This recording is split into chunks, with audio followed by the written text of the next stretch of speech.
Hello and welcome to the AFC Donscast pre-season podcast number 6. Coming up on this week's show, we look back at all the pre-season friendly matches against Peterhead, Elgin City and Caley, Thistle. Plus we're post-match with Derek following the Peterhead match. We have a quick news roundup of all the rest of the week's Dons news on the AFC Donscast on Tuesday the 9th of July.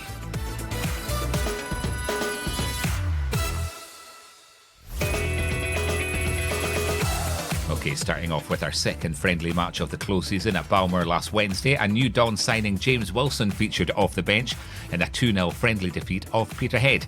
The Dons started with 3 of our 7 summer signings, with Ash Taylor, Greg Lee and Ryan Hedges starting. John Gallagher was on the bench and Curtis Main was sidelined with a thigh strain. Craig Bryson continued his recovery from his ankle ligament injury. The Dons had a comfortable evening with goals either side of half-time from Sam Cosgrove and Shay Logan. No goals conceded, 2 goals scored and another injury-free 90 minutes. Yeah, pleased with that. I think clearly Peterhead are a good side and some good players, and we had to make sure we overcame that first and foremost. But I thought our possession was a bit more incisive at times than it was on Saturday. Created a number of chances, but again, positives, you say, clean sheet. Again, the new boys getting integrated, and also, as I say, getting another couple of goals. No injuries, which is pleasing. Young Miko felt his foot a wee bit in the warm-up, took a little knock on it, and we just decided not to put him on, just as a precaution, as was with Curtis Main. Curtis reported this morning just with a wee bit of tightness in his thigh, and we just never took a chance, but he'll be fine to train Friday and be involved in the game at Inverness on Saturday. It didn't go as well the following evening, with an 8-1 defeat against Elgin City at Barra Briggs on Thursday night to celebrate the Murray Club's 125th anniversary against a youthful Dons 11. The Dons opened the scoring with new signing Michael Ruth on target in the second minute, but it went downhill from there. At the end of the first half, the Dons were 4-1 down. Towards the end of the game, a hat-trick from Elgin's Conor O'Keefe in the 83rd, 85th and 86th minute ended a nightmare scoring spree by Elgin, finishing the night 8-1 to the Black and Whites. A hard lesson learned for Paul Sheeran's side. And we were back in Elgin for the friendly against Inverness at Barra Briggs on Saturday in front of a 2,149 crowd, mostly made up of the Red Army.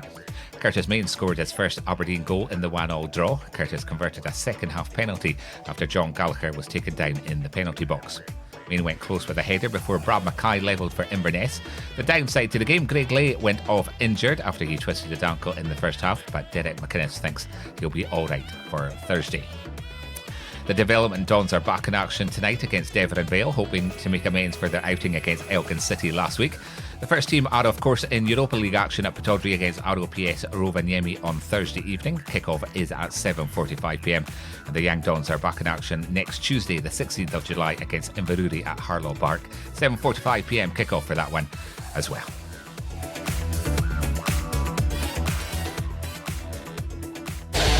More Dons news straight after this. It's prize burst time at 22. Oh, Jess has got the crisps. Treat yourself. Mum's on Sky Bingo. Lovely. And, oh no! Terrible, what a travesty. Look at all them crisps all over the... Yeah, speed it up. I'm doing an advert, darling. Quick. That's it. Yeah, Mum's back to prize burst. Free to play every day. I've just gone for the clover. How lovely. Oh, bingo! Yes, look at her. Go on, girl. Prize burst. Free to play every day at Sky Bingo. Exciting times. We have the sad news that former player Lewis Tom has passed away at the age of 75. Lewis made 39 appearances for the Dons across 3 seasons and scored 6 goals. Our thoughts are with his family and friends at this time.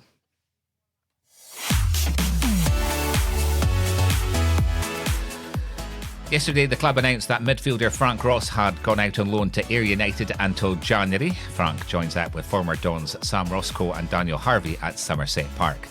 And David Gangana has joined Stranraer on loan until the end of the season. David recently signed a 1-year extension to his Aberdeen contract. Aberdeen look ready to offload Stevie May initially on loan. St Johnstone are one of the teams looking at him, but they face a fight from a host of clubs for his services, with St Mirren, Dundee and Dundee United also showing an interest. Derek McInnes is preferring a loan deal initially, however would consider a permanent move if it works for both player and club. And as we said earlier, Aberdeen have signed striker James Wilson on a 2-year deal following his departure from Manchester United. The 23-year-old was previously on loan at Pittodrie from Old Trafford last season and has also had loan spells with Brighton, Derby County and Sheffield United. Aberdeen have released drone pictures of the new training complex at Kingsford on Saturday. You can view them on the Kingsford Stadium website. That's at kingsfordstadium.co.uk. And we've got some good news. A partnership launched in Peterhead last year by Aberdeenshire Council's Community Learning and Development Team alongside the AFC Community Trust. And Peterhead Football Club has been given special recognition at a national level, having won the SPFL Trust Community Project of the Year award. We find out more from the people taking part in Peterdean about the award-winning programme.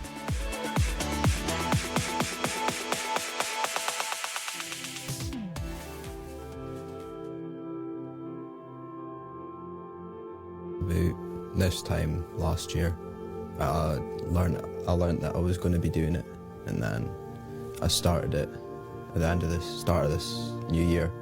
So basically, this time last year after the summer.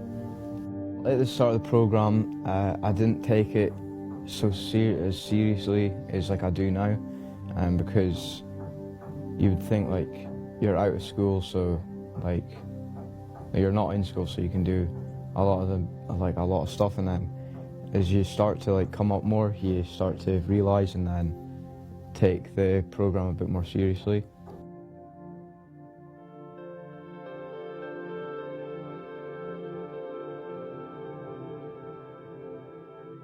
We were approached about 18 months ago about providing a suitable venue for a group of youngsters from Peterhead Academy. It's important to stress that whilst initially the programme was to benefit the youngsters, I would be lying if I said it has been a benefit to us as well, in respect that we've learned about ourselves as a club, as a group of people, as employers. They were struggling to stay in school, getting excluded, some of them just not going to school at all. The project at the start, the young people didn't know why they were there. They hadn't chosen to come to the project, so they thought that they were there because they were being punished. So the first maybe term or so, we had to change that perception.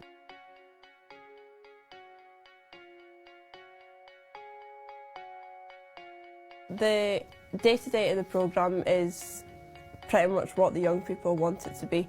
We've put a massive emphasis on the young people being responsible for their own learning, so they build their own curriculum. But we also take a youth work approach to our delivery rather than a teaching approach, which means that we aren't authority figures, we're equals with the young people. Being the volunteer role, I really support what Lois and Dean have prepared and do there. So just there to get alongside the boys, chat to them, catch up about the weekend or the week past or what they've been up to, just whatever life's at really. And that's part of why we're here, trying to provide an environment that helps them learn and develop at their pace. And we're not speaking about special treatment here, we're speaking about mentoring kids so that they can get back into mainstream school and come out of school at 16 or 17 with a potential positive destination. If I use one young person as an example, he had a worrying path in getting involved with people that he shouldn't have been involved with. Whereas now he is coaching for us, so he gave up his entire Easter holidays, the full 2 weeks of his holidays, to come and coach at Buckenhaven for us. He came down to Hampden with us and presented in front of a group. He never would have been able to do that in the beginning, so he's a huge success, but there's so many stories like that within the group.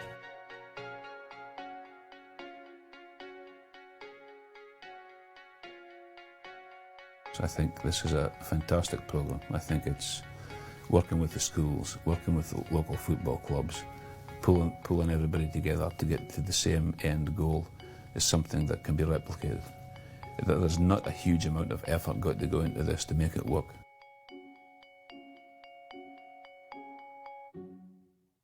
On your phone, on your tablet, and online.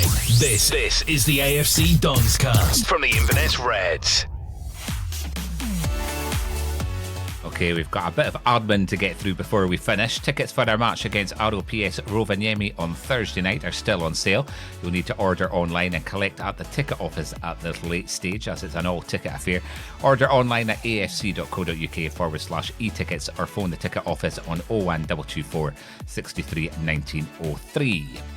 The Sam Free membership is back again this season, which gives you 10% off your ticket for every home league match at Pittodrie, 10% cash back as ticket cash for future purchases, and no fees for home matches when purchasing online.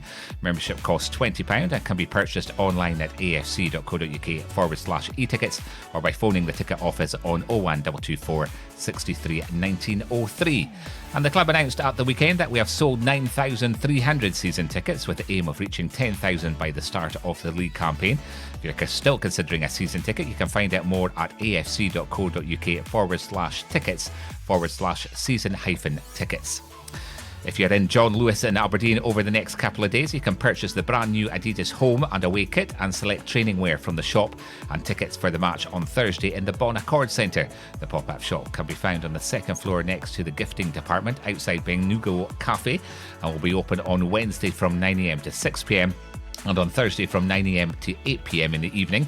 Ticket sales for the match on Thursday will stop, however, at 5 p.m.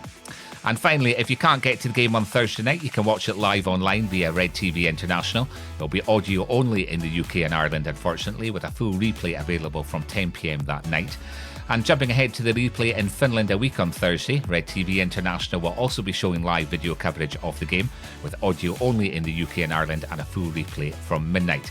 The game will also be shown live on Premier Sports 1 from 4:55 p.m.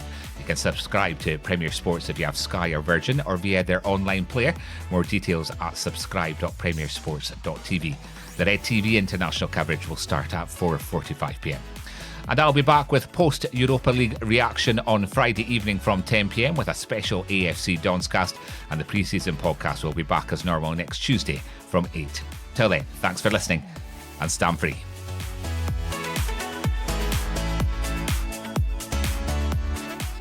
Catch live audio and video of our next match only on Red TV. Subscribe now for full match day coverage, replays, highlights and all the goals, exclusive interviews and behind the scenes content. Sign up now at redtv.afc.co.uk. The best of the action only on Red TV.